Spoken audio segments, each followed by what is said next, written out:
Alright boys, welcome back to the channel. A little bit of an update for tonight's stream. Obviously I've streamed Monday night, I've streamed Wednesday afternoon, so things have picked up a little bit. We've started season 3, we've done a load of transfers, we've got a new tactic, so I thought I'd just do a nice little recap video. Some of you guys really like these recap videos, especially if you miss a stream.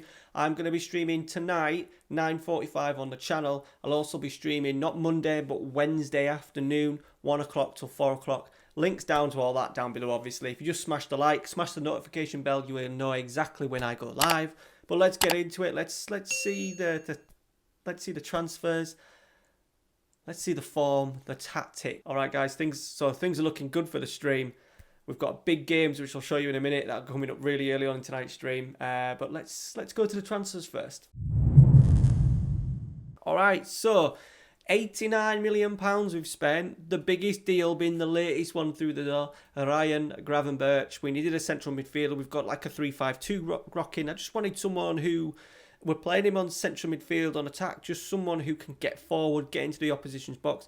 Physically, he's going to be very good. 20 years old as well. He's at a fantastic age for us to maybe, no, I don't want to say sell on, but he's going to have sell on value if needed. Second biggest outlay, Daniel Ragani, 19.5 million. We got him from Spurs, 19 million, back three. He adds a tremendous amount of quality, not just physicals, mentals, technicals as well. 16 for his heading, 14 tackling, 14 marking. Italian, we wanted to get more of an Italian vibe going. We only had 5 permanent players in the squad last year, 1 on loan. We've now doubled it. I think we've got about 10 permanent players and 1 on loan. So we've doubled that up. Helps us a lot with registration rules, etc. Another Italian, Matteo Ruggeri. We've got him for, it cost us a lot, £15 million, but he's got a great opportunity to develop. Only 20 years old, playing back up to Biraghi. We tried to get Pellegrini on a permanent deal. He was going for a bargain of 2.7 million, but he didn't want to speak to us because of his unhappy loan spell. I didn't think he was that unhappy, but oh well. We've got this guy in, pretty decent across the board. He's only 20 years old as well, so you're going to see some of those technicals improve. Physical's good, 14 pace, 15 stamina. He's at a decent height as well, 5'11". Yeah, I think he's a very, very good backup. And once again, he's Italian, he's young. He'll hopefully stay with us for the duration of this save. Our new Libero, that's right, we're playing with a Libero.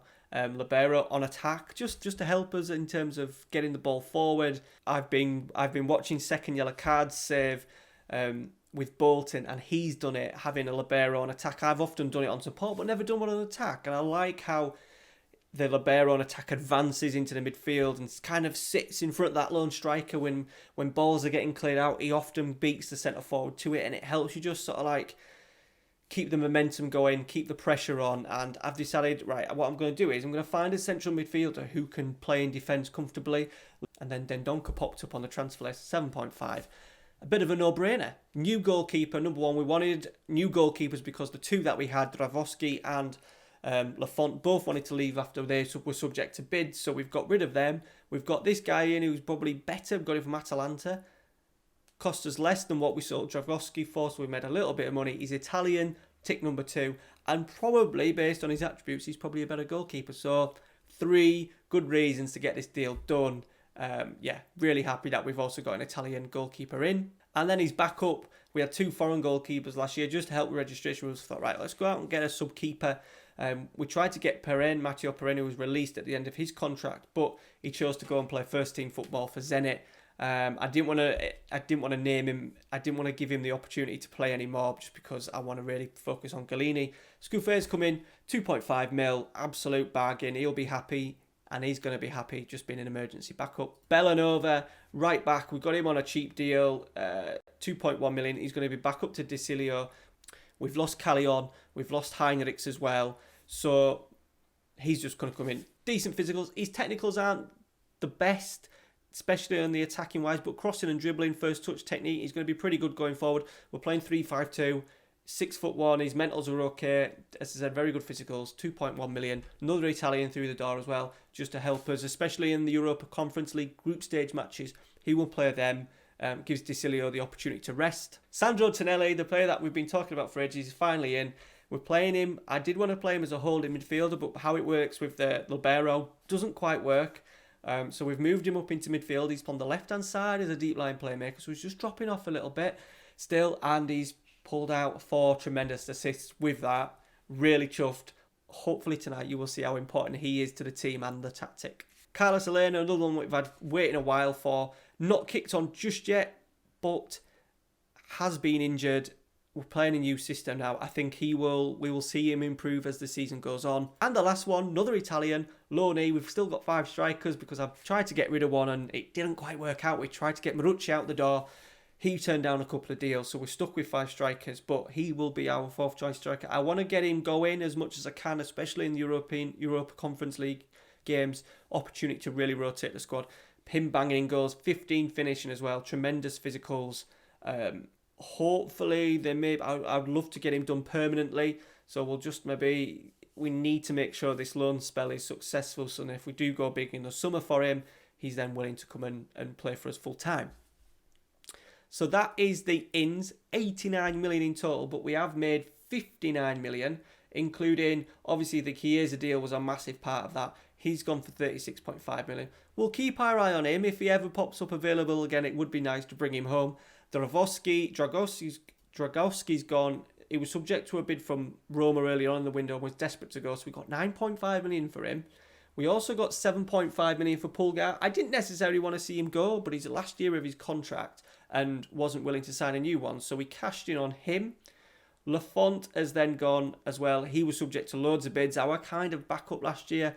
He's not as good as previous FMs, so it made sense to get him out because he was unhappy. Terzic was a backup. Callion's gone. Pizzella's gone. Bonaventura's gone.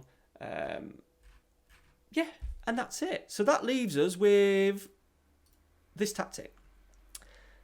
We've just done a team, so don't worry about the players that are playing in these certain positions, but we're going with obviously 2 wing-backs, Libero on attack and 2 central defenders on cover, just because he does go a lot into these areas, so we just want to make sure if the ball played over the top and he doesn't get back into his position quickly enough, we've got defenders covering around, and so far it seems to have worked quite well.